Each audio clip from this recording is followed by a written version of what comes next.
السلام عليكم ومرحبا بكم في فيديو جديد. سنتعرف اليوم على المحركات النفاثة التي يتم استخدامها في الطائرات.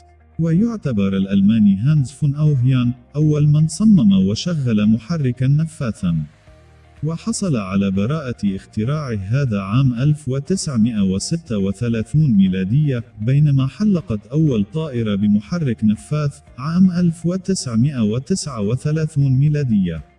وهو اليوم يستخدم في جميع الطائرات الحربية والمدنية. في فيديو اليوم سنتعرف على المحرك النفاث وكيف يعمل المحرك النفاث. لكن قبل أن نبدأ، مرحبا بك مرة أخرى على قناة البروفيسور. إن لم تكن مشتركا في القناة، سارع بالاشتراك الآن دعما لنا وليصلك دائما الجديد. ولا تنسى الإعجاب والتعليق على الفيديو تشجيعا لنا. في البداية، لابد أن نتعرف على الأجزاء المهمة والرئيسية للمحرك، والتي تنقسم إلى المروحة الأمامية، ثم مراوح الضغط، وغرفة الاحتراق، مراوح التوربينية، ومخرج الغازات. وكما ترى عزيزي المشاهد، في مقدمة المحرك نجد مراوح الضغط، والتي تعمل على زيادة ضغط الهواء.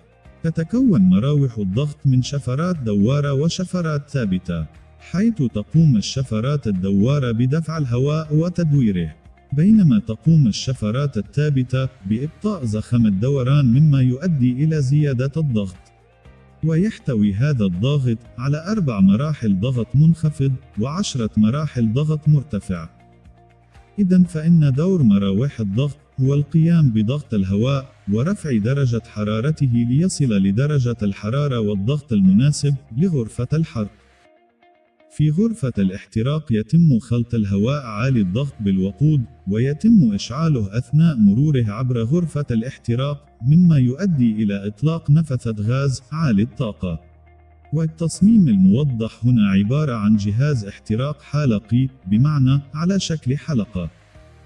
يدخل الهواء المضغوط في فتحة المدخل، وتقترن كل فوهة بحاق وقود، وهي مصممة لتدوير الوقود الوارد والهواء لمزيج متساو.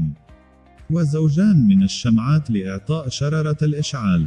ينتشر الخليط المتفاعل بالتساوي حول الحلقة. بمجرد بدء الاحتراق، يستمر الاحتراق طالما يتم توفير الهواء والوقود.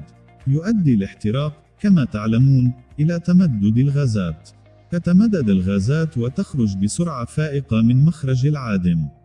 فتعمل التوربينات الموجودة في الجزء الخلفي من المحرك النفاث بواسطة غازات العادم الخارجة من غرفة الاحتراق.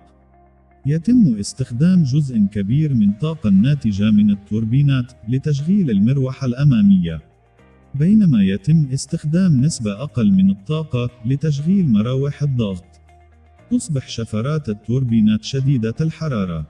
لدى يتم تحويل بعض الهواء من الضاغط للتبريد، ويتم استخدام أنواع خاصة من الطلاء تساعد على تبريد الشفرات وإبقاء درجات الحرارة منخفضة.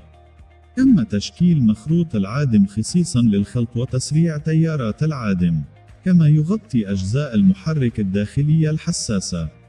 وتعمل المروحة الأمامية، والتي تصنع في العادة من مادة التيتانيوم، على امتصاص وشفط الهواء، وتدفع معظم تدفق الهواء حول الجزء الخارجي للمحرك، مما يزيد من قوة دفع المحرك وبالتالي زيادة السرعة.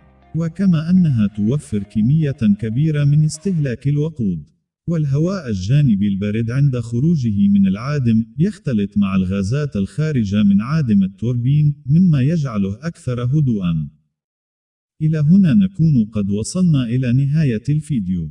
إذا أعجبكم المحتوى، فضلا وليس أمرا، اشترك في القناة ليصلك دائما الجديد، وادعمنا بإعجاب والتعليقات تشجيعا لنا. ودمتم في رعاية الله.